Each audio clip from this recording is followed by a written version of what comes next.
Hi guys, welcome back to Codemaster Coach, your medical coding tutor. Guys, today we're continuing our review of the 2024 ICD-10-CM official coding guidelines.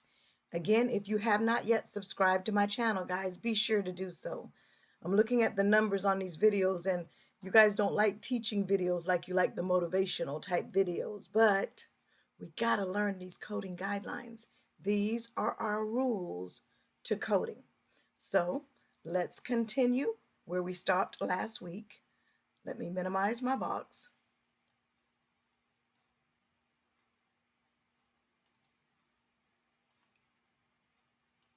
I got an email comment from a subscriber saying, Coach, is there any way I can get a copy of your outline? And I want to say that outline is 60 something pages long already.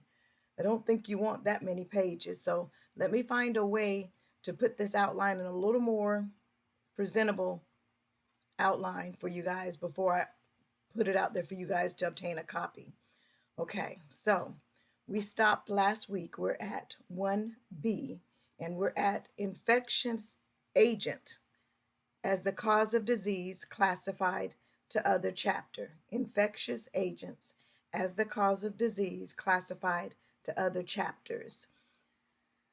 So it says go straight from the guidelines. So let's look back at these guidelines. The guideline says certain infections are classified in chapters other than Chapter 1, and no organism is identified as part of the infection code.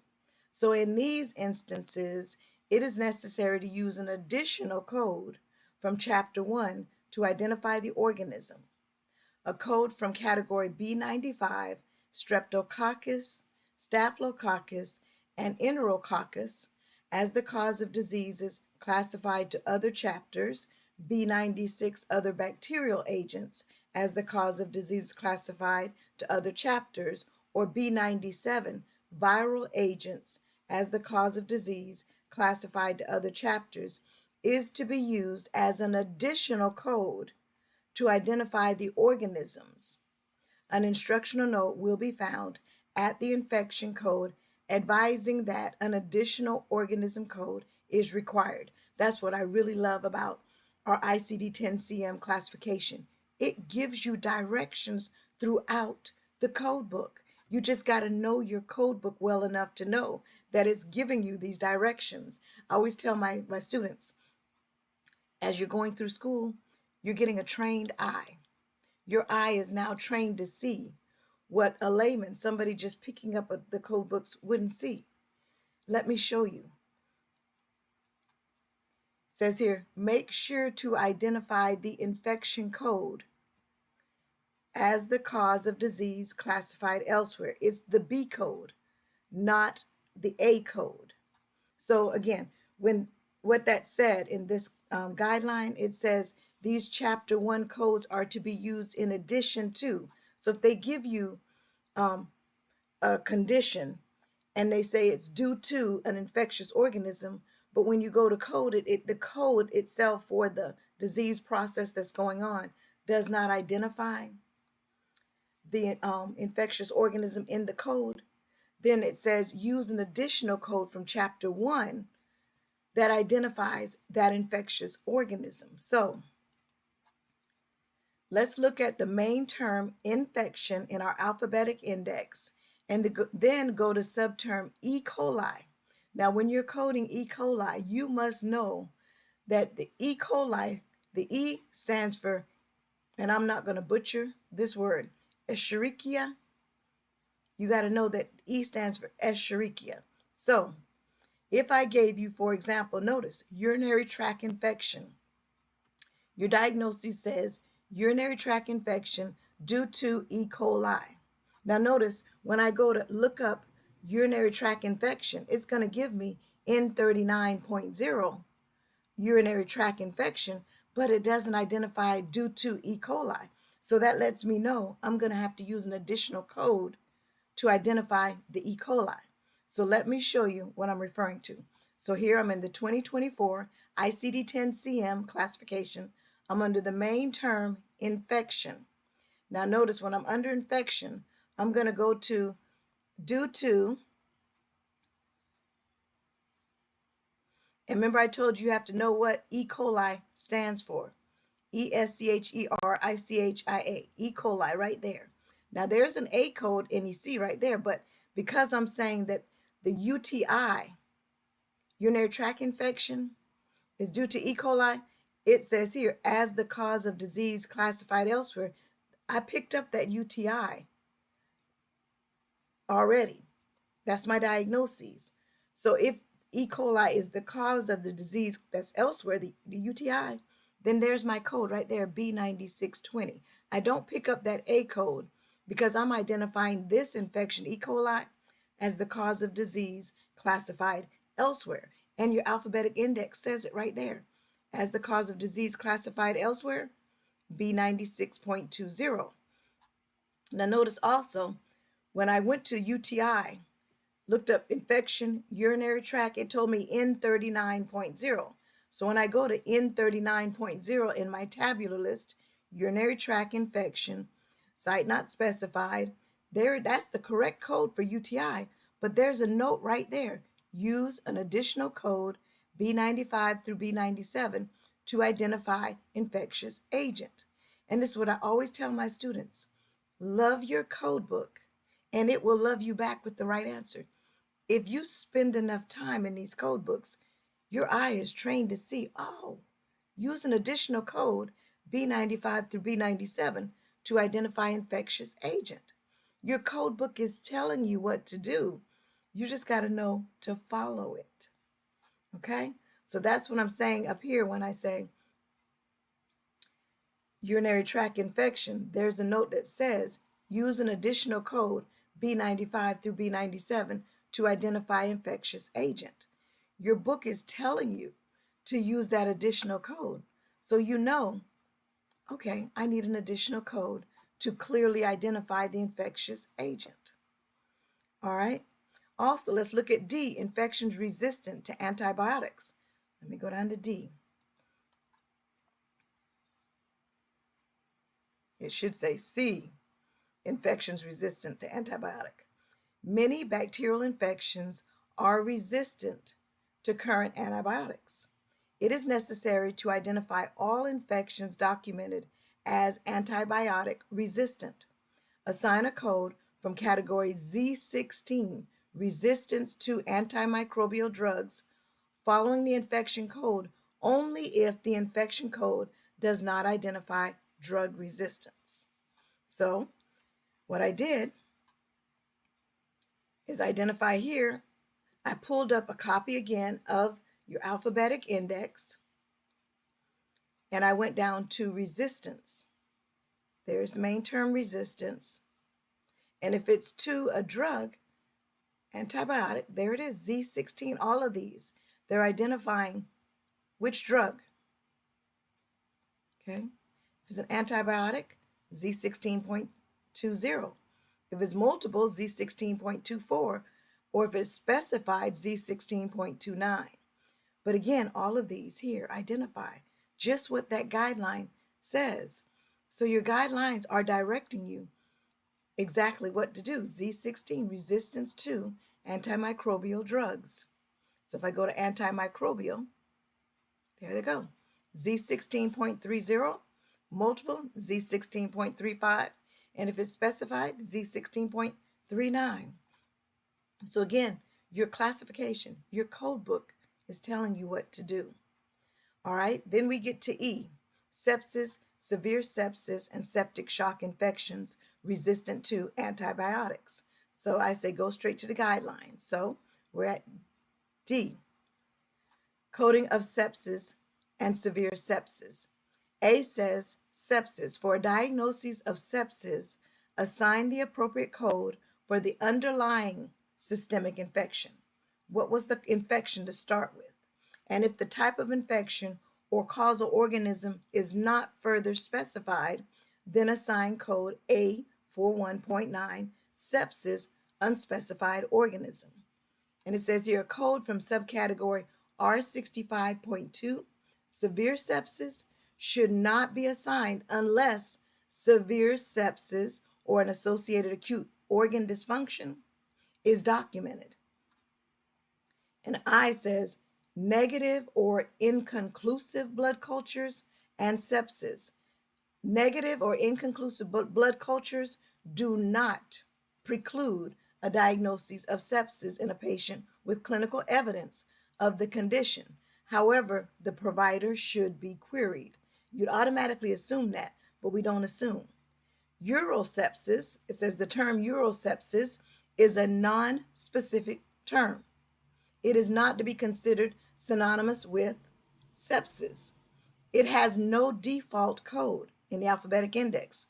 So should a provider use this term, he or she must be queried for further clarification, because urosepsis there's no specificity there.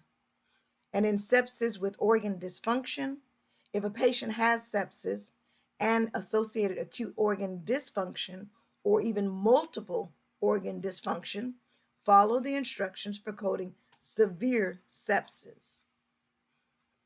Acute organ dysfunction that is not clearly associated with sepsis says that if a patient has sepsis and an acute organ dysfunction, but the medical record documentation indicates that the acute organ dysfunction is related to a medical condition other than sepsis, then do not assign a code from subcategory R65.2, severe sepsis. An acute organ dysfunction must be associated with sepsis in order to assign the severe sepsis code. If the documentation is not clear as to whether an acute organ dysfunction is related to sepsis or another medical condition, then query the provider. We need the provider to specify that it is due to. Otherwise, we can't code it as due to. And then with severe sepsis, and make sure I'm not getting ahead of myself. Okay, we said A, sepsis, severe sepsis. What is sepsis? Sepsis, again, you understand, because in the end, I'm going to bring it all together. Sepsis is a life-threatening complication of an infection. Sepsis occurs when chemicals released in the bloodstream to fight an infection trigger inflammation throughout the body. This can cause a cascade of changes that damage multiple organ systems, leading them to fail, sometimes even resulting in death. Symptoms include fever, difficulty breathing, low blood pressure, fast heart rate, and mental confusion. Treatment includes antibiotics and intravenous fluids. Sepsis then can lead to severe sepsis, which I just discussed in the guidelines with severe sepsis. The coding of severe sepsis requires a minimum of 2 codes. First, a code from the underlying systemic infection. What did it start off? What infection started the sepsis? And then followed by a code from subcategory R65.2, severe sepsis. And if the causal organism is not documented, assign code A41.9, sepsis, unspecified organism, for the infection. And it says additional code or codes for an associated organ dysfunction are also required. And due to the complex nature of severe sepsis, some cases may require querying the provider prior to the assignment of the codes, because you have to understand that with severe sepsis, it occurs when one or more of your body organs is damaged from this inflammatory response. Because remember, in sepsis, the infection got into the way I look at it is infection got into the bloodstream and caused it to spread and get worse and cause other organs to fail. So any organ can be affected: your heart, your brain, your kidneys, your lungs, and or your liver. So these symptoms you can experience are based on which organ or organs are affected. Okay? And then we go into septic shock. Septic shock generally refers to circulatory failures associated with severe sepsis, and therefore it represents a type of an acute organ dysfunction. So it says, for cases of septic shock, the code for the systemic infection should be sequenced first, followed by a code from R65.21, severe sepsis with septic shock, or code T81.12, post-procedural septic shock if it happened after a procedure. Now, any additional codes for the other acute organ dysfunctions should also be assigned. As noted in the sequencing instructions in the tabular list, the code for the septic shock cannot be assigned as a principal diagnosis because, again, septic shock was not the reason that brought him in. It led to septic shock. So let me make sure I got that. So then I got down here, what is septic shock? A wide spread of infection causing organ failure and dangerously low blood pressure. Septic shock is a life-threatening condition caused by a severe, localized, or system-wide infection that requires immediate medical attention. Symptoms include low blood pressure, pale and cool arms and legs, chills, difficulty breathing, and decreased urine output. Mental confusion and disorientation may also develop quickly. That's why a lot of times with your elderly, if they're in mental confusion, physicians automatically know, check the urine. It could be a UTI. It could have started from a UTI and spread. Emergency treatment may include supplemental oxygen, intravenous fluids, antibiotics, and other medications. So let's go to 3, sequencing of severe sepsis. Sequencing of severe sepsis. If severe sepsis is present on admission and meets the definition of a principal diagnosis, then the underlying systemic infection should be assigned as the principal diagnosis, because that's what it started at, followed by the appropriate code from subcategory R65.2 as required by the sequencing rules in your tabular list. A code from subcategory R65.2 can never be assigned as a principal diagnosis.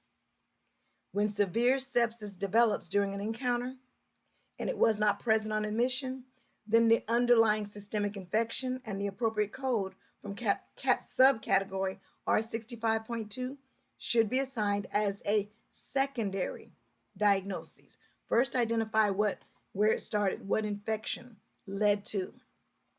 Severe sepsis may be present on admission, but the diagnosis may not be confirmed until sometime after admission. So if the documentation is not clear whether severe sepsis was present on admission, then your provider should be queried. Ask your provider, was it present on admission? All right, so that came straight from the guidelines. 4, sepsis or severe sepsis with a localized infection, straight from the guidelines. So let's look at 4. If the reason for admission is sepsis or severe sepsis and a localized infection such as pneumonia or cellulitis, then a code or codes for the underlying systemic infection, pneumonia, cellulitis, whatever, should be assigned first, and the code for the localized infection should be assigned as a secondary diagnosis. If the patient has severe sepsis, then a code from subcategory R65.2 should also be assigned as a secondary diagnosis. If the patient is admitted with a localized infection such as pneumonia and sepsis or severe sepsis doesn't develop until after admission, then the localized infection should be assigned first, followed by the appropriate sepsis or severe sepsis code. Okay, that's 4. Straight from the guidelines. 5, sepsis due to post-procedural infection. So let's look at the guidelines for 5. And it starts with A, documentation of a causal relationship. As with all post-procedural complications, code assignment is based on the provider's documentation of the relationship between the infection and the procedure. So we must have that physician documentation that clearly states that the infection is due to the procedure. Otherwise, you cannot code that. And we always know that that's the complication. And in B, sepsis due to a post-procedural infection. For sepsis following a post-procedural wound or the surgical site infection, Then a code from T81.41 to T81.43, infection following a procedure, or a code from O86.00 to O86.03, infection of obstetrical, we knew it was obstetrical because of the O, surgical wound, that identifies the site of the infection should be sequenced first, if known. Then assign an additional code for sepsis following a procedure, T81.44, or sepsis following an obstetrical procedure, O86.04. Use an additional code to identify the infectious agent. And if the patient has severe sepsis, the appropriate code from subcategory R65.2, which we saw earlier, should also be assigned with the additional code for any acute organ dysfunction. Okay, that was A and B, 5A and B. C is on post-procedural infection and post-procedural septic shock. So let's see what 5.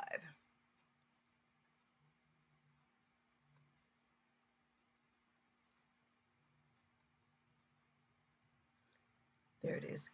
If a post-procedural infection has resulted in post-procedural septic shock, then assign the code indicated above for sepsis due to a post-procedural infection, followed by code T81.12 and the additional digits for post-procedural septic shock. Do not assign code R65.21, severe sepsis with septic shock. Additional code or codes should also be assigned for any acute organ dysfunction. Now we're down to 6, sepsis and severe sepsis associated with non-infectious process. So let's see, non-infectious process. In some cases, a non-infectious process or condition, such as trauma, car accident, may lead to an infection which can result in sepsis or severe sepsis. If sepsis or severe sepsis is documented as associated with a non-infectious condition such as a burn or a serious injury, and this condition meets the definition for principal diagnoses, the code for the non-infectious condition should be sequenced first, followed by the code for the resulting infection. And if severe sepsis is present, a code from subcategory R65.2 should also be assigned with any associated organ dysfunction or functions codes. It is not necessary to assign a code from subcategory R65.1, systemic inflammatory response syndrome, SIRS, or non-infectious origin for these cases. And if the infection meets the definition of principal diagnoses, that which after study occasioned the patient, it should be sequenced before the non-infectious condition.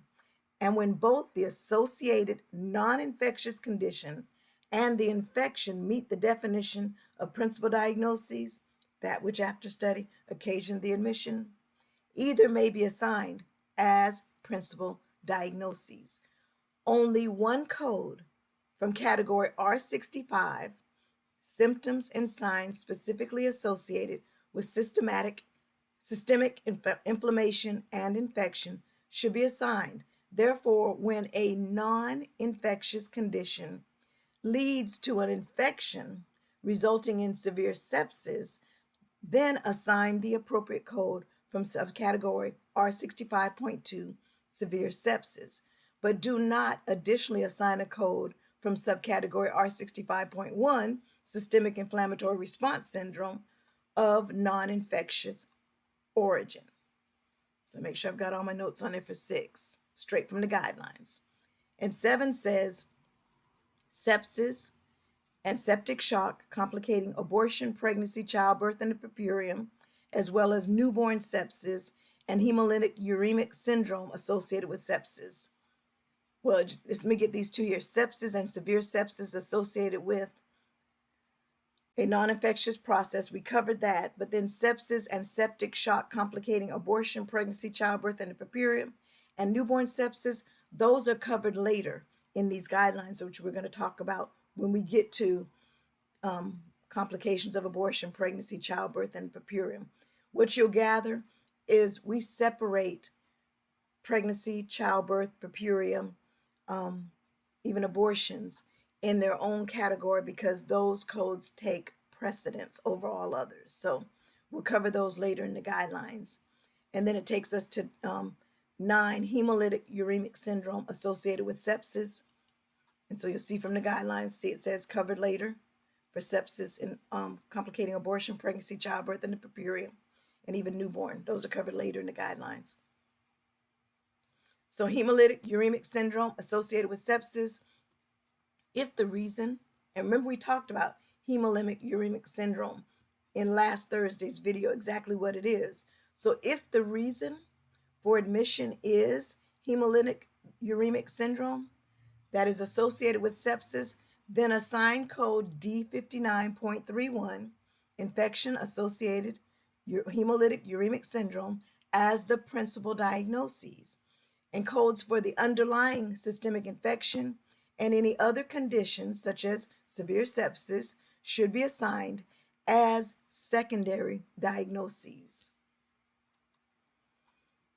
Straight from the guidelines. So again, I just put some notes on here, my notes. My note says, just hope you realize that sepsis, if untreated, can lead to severe sepsis, then can lead to severe septic shock. So these guidelines clearly break down sepsis, severe sepsis, and septic shock. And so what I did when I was studying this was break it down. What exactly is septic shock? What is severe sepsis? What is sepsis? With your understanding of what's going on in the body when it hits sepsis, and then it hits severe sepsis, and then can lead to septic shock, helps you better understand exactly how to code these conditions. So these guidelines have been updated to clearly state the coding rules. I can remember when they first came out, and it was a little hard to follow, but I'm thankful that now these guidelines clearly state exactly how to appropriately code sepsis, severe sepsis, and septic shock.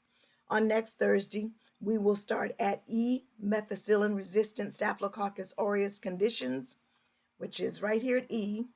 So if you're following along with me, I will put the link to these guidelines in the description box below, as I have done on the previous reviews of these guidelines up to this point. Download your copy, follow along with me, make notes on your copies until I can get these guidelines set up a little more neater, that in my little outlines that I put my little students in my little cheat sheets on, put yours on it. As I was studying this, I was saying, okay, so it's kind of like cells